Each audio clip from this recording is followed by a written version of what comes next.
चलो जी। बिस्मिल्लाहिर्रहमानिर्रहीम। अस्सलाम वालेकुम नाजरीन, मैं हूं नदीम खालिद। नाजरीन, आयशा अकरम का जो केस है उस पर बहुत सारी चहमगोइयाँ जारी हैं। कुछ लोग इसको साजिश करार दे रहे हैं और कह रहे हैं ये खुद से किया हुआ एक ड्रामा था और ये इसके साथ 8 लड़के थे और ये 8 लड़कों ने खुद ही पहले मशहूर किया कि ये टिकटॉक स्टार है।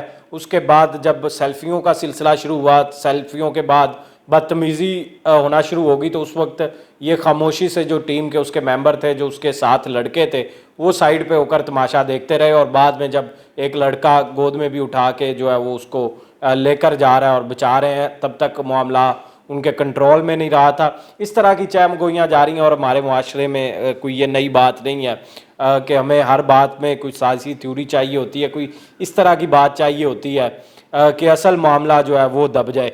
मेरे साथ जाबिर वकास है, इनसे जानते हैं इसके हकायक, ये जो मुख्तलिफ इस वक्त चहमगोइयाँ जारी हैं और इस तरह के बयानात दिए जा रहे हैं, उनकी हकीकत क्या है और असल मामला जो है, और क्या ये आयशा बेग जो है, आयशा बेग ऑफिशियल के नाम से इनका टिकटॉक है, ये उनका एक इंटरव्यू भी आ चुका है अब एक यूट्यूब चैनल पर। तो इनसे जाबिर वकास से हकायक जानते हैं क्या है।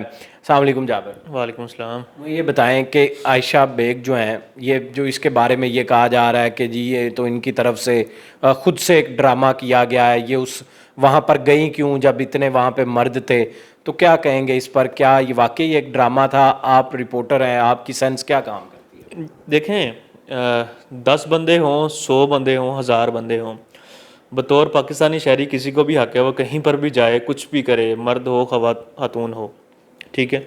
दूसरी बात ये कि वो वहाँ पे यूट्यूबर थी, वो अपनी वीडियो बना रही थी। हाँ, उसका ये हुआ कि उस दौरान लोगों ने, इन्हीं लोगों में जो शामिल लोग हैं, उन्होंने ही इनके साथ सेल्फीज़ बनाना शुरू की थी। ये हकाई क्या है कि ये सेल्फीज़ बनना शुरू हुई थी और फिर ये जो सेल्फीज़ बन रही थी इसकी वीडियो अलग से बन रही थी जो इनकी टीम मेंबर्स बना रहे थे। अमूमी तौर पे हम ये देखते हैं ये रवैया, चाहे वो टिकटॉक हो, स्नैक वीडियोज़ हों, तो उसमें लोग जो हैं वो इस तरह की वीडियोज़ डालते हैं ये दिखाने के लिए कि देखें हमारी ये फ़ैन फॉलोइंग है और अगर हम पब्लिक में कहीं जाते हैं तो लोग हमारे साथ सेल्फ़ी खिंचवाना चाहते हैं। तो उसकी अलहदा से वीडियोस भी बन रही थी। इसी दौरान ये हुआ कि चूंकि वहाँ पे हर किस्म का क्राउड होता है और मीनार पाकिस्तान पे सिर्फ लाहौर नहीं, लाहौर के इर्द गिर्द से और बहुत सारे दीगर शहरों से भी लोग आते हैं लड़के वहाँ पे। और 14 अगस्त को तो बहुत बेहंगम किस्म का होता है, हमें रिपोर्टिंग में बड़े मसाइल का सामना करना पड़ता है, अगर याद हो आप। बिल्कुल नदीम, इसमें तो कोई दो राय नहीं है, बल्कि उस दिन भी जिस दिन 14 अगस्त की रात थी, 13 से मतलब हम लिबर्टी मौजूद हैं, मारलोड मौजूद हैं, तो हमने कोशिश की कि इस तरह खड़े हों कि लड़के, वही तो एक लड़की है, लड़के को मसला ना हो, क्योंकि ये धक्के देते हैं और अजीबोगरीब हरकतें करते हैं और आपकी जो है वो जो काम करने की सलाहियत है उस पर असरअंदाज होते हैं। तो वो खातून थी और ख़ातून को जो है वो उन्होंने जो है वो बदतमीज़ी शुरू कर दी, उनके हाथ लगाना शुरू कर दिया और फिर आहिस्ता आहिस्ता ये चीज़ काबू में नहीं आई और वो हर शख्स जो है वो लड़का जो है वो कह के चले उसके साथ हो रहा है, मैं भी जो है ये काम कर लूँ। कुछ लोग बचाने के लिए ज़रूर मौजूद थे लेकिन उनकी तादाद कम थी और जो पंगा कहती है जो मुझे बचा रहे थे वो भी मुझे हाथ ही लगा रहे थे।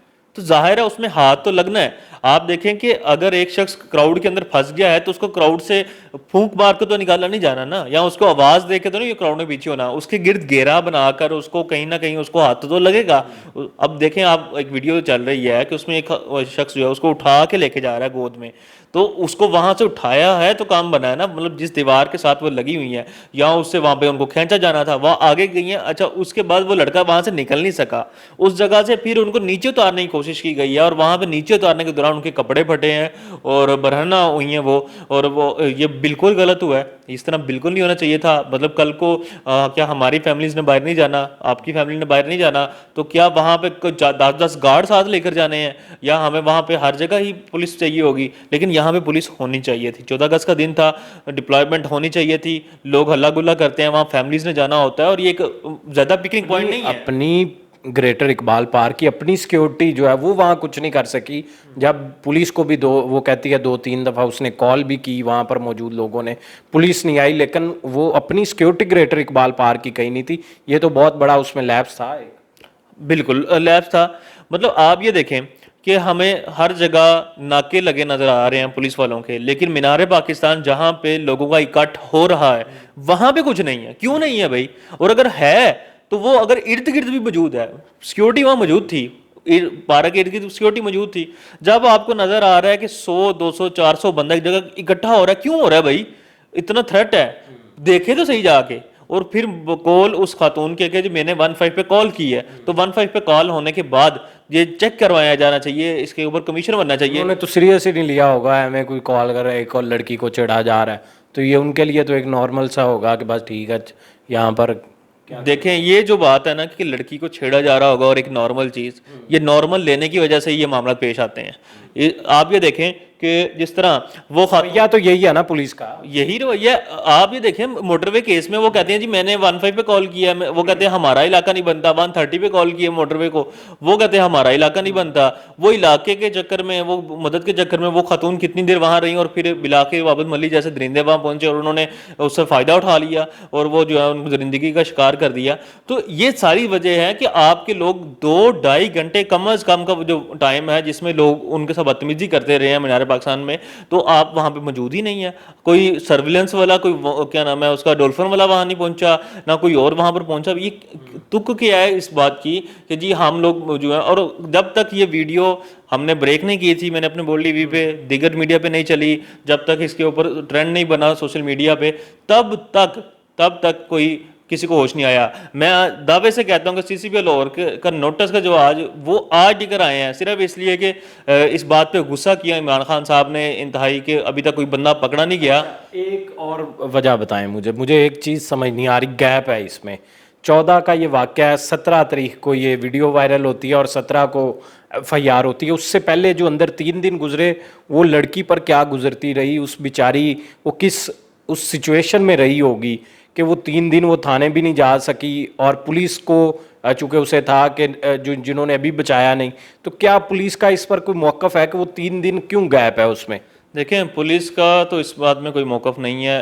अलबत्ता पुलिस अगर पूछा भी जाएगा तो वो यही कहेंगे कि खातून हमारे पास नहीं आई। जाहिर है कि खातून अगर 15 पे कॉल करती है, पुलिस नहीं आती, तो वो क्या फटे हुए कपड़ों के साथ अब थाने जाती, या जो उसकी हालत हो गई थी बेचारी की, वो कपड़े उतर ही गए हैं, तो उस दौरान वो क्या जाती, वो तो अपने क्या नाम है घर चली गई। और जो उसके साथ हुआ है उस ट्रॉमा में है कि अब मैं क्या सुनाऊँ, किसको बताऊँ, क्या एक जगनसाई वाली बात है। क्योंकि ये हमारा माशरा है कि जहाँ पे अगर ये दरिंदे मौजूद हैं तो ऐसे लोग भी मौजूद हैं जो इस तरह की खातून को अब यही कहते रहेंगे आप गई क्या करने थी वहां पे, क्यों गई थी तुम, ये भाई जहां मर्जी हो जाए। लेकिन इसी वजह से शायद वो सामने नहीं आई। वो वीडियो सामने आने के बाद चूंकि प्रेशर आया और पुलिस ने खुद उनको ढूंढा, उनसे रब्ता किया कि आगे अपनी FIR करवाएं ताकि ये मामला जो है वो आगे चले और हम लोगों को गिरफ्तार कर सकें। अभी तक कोई गिरफ्तारी अमल में लाई गई है? नहीं, गिरफ्तारी कोई भी अमल में नहीं आई। अलबत्ता लोग आइडेंटिफाई जरूर हुए हैं जिनकी क्लैरिफिकेशन के लिए जो है वो नादरा से रजू किया जा रहा है। अच्छा, मुझे ये बताएं कि ये जो लड़की है आयशा अकरम या आयशा बेग, इसका क्या बैकग्राउंड है?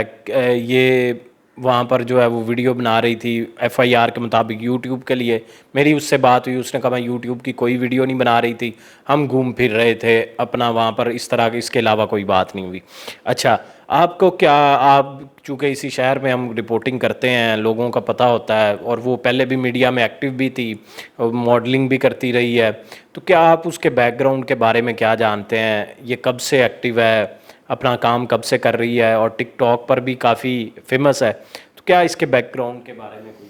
देखें टिकटॉक पे ज़रूर फेमस होंगी, लेकिन टिकटॉक पे जो फेमस होने के मुख्तलिफ़ किस्म के स्टंट किए जाते हैं, उनमें ही ये स्टंट शामिल था कि मतलब आप जब लोगों के साथ सेल्फीज़ लेना शुरू करते हैं, किसी बहाने से एक्टिव होना शुरू होते हैं, मतलब एक तो आम खातून चाहे बैठी हुई हैं, अकेली भी बैठी हुई हैं, तो उसके ख़िलाफ़ जाने के लिए, उसको तंग करने के लिए तो बाकायदा प्लानिंग होगी। लेकिन अगर आप उनको वेलकम कर रहे हैं ना सेल्फ़ी के लिए, तो आप ये बता रहे हैं अगले को कि मेरे पास आना तुम्हारे लिए नुकसानदेह नहीं है, तो वो जब लड़के जमा हुए हैं तो फिर उसके बाद वो शरारती लड़के भी उनमें साथ शामिल हुए हैं। अब देखें इनका तो ये है कि मुझे ये ज़रूर पता है कि ये गुलगारा हैं, मतलब कोई गाने का जो है ना वो इनका भी करती हैं, और इस हवाले से वो बेहतर जानती हैं कि वो अब क्या चीज़ अपनी शनाख्त, किस चीज़ को सामने लाना चाहती हैं, किस चीज़ को नहीं सामने लाना चाहती। लेकिन ये उनके शनाख्त का इशू इतना नहीं है, असल इशू ये इस बहुत सारे लोग जानना चाहते हैं ना उसके बारे में, वो कौन थी, वहाँ क्या कर रही थी, इस तरह के कई सारे सवाल जो हैं वो जन्म ले रहे हैं। अच्छा, टिकटॉकर के तौर पर तो चूँकि उसकी वीडियोस बेतहाशा आ गई, जो लोग मीडिया इंडस्ट्री में उनको पता है कि वो सिंगिंग भी कर रही थी, उसमें भी अपना करियर जो है वो परसू करने की कोशिश कर रही थी। यूट्यूब वगैरह पे वो कहती है मैं काम नहीं करती थी। जी, यूट्यूब पे वो काम नहीं करती थी। अलबत्ता उस दिन वो उन्होंने जो अपनी, देखिए हमने सरकारी तौर पर जो डॉक्यूमेंट का हिस्सा बनाया है उनकी स्टेटमेंट, वो है एफआईआर के ऊपर कि मैं यूट्यूब वीडियो कर रही थी। तो इसलिए जो है वो इस मामले के ऊपर हम वही बात करेंगे। और इसके हवाले से अगर वो टिकटॉकर भी थी तो टिकटॉकर भी जो है वो आजकल अपनी वीडियोस जो हैं उसको उसके ऊपर डाल देते हैं, जो कि यूट्यूब के ऊपर। और इससे ज़ाहिर बात है कि अर्निंग का मामला है, लेकिन इस तमाम मामलात में जो है वो उनकी जो भी वहाँ पे टेंशन्स थी उनका ये मतलब बिल्कुल नहीं था कि वो अब हम अपने माशरे को किस तरह जज करें? कोई तालिबानों के मुल्क में, अफ़गानिस्तान में ये नहीं सोच सकता, कोई काफरों के मुल्क में ये नहीं सोच सकता।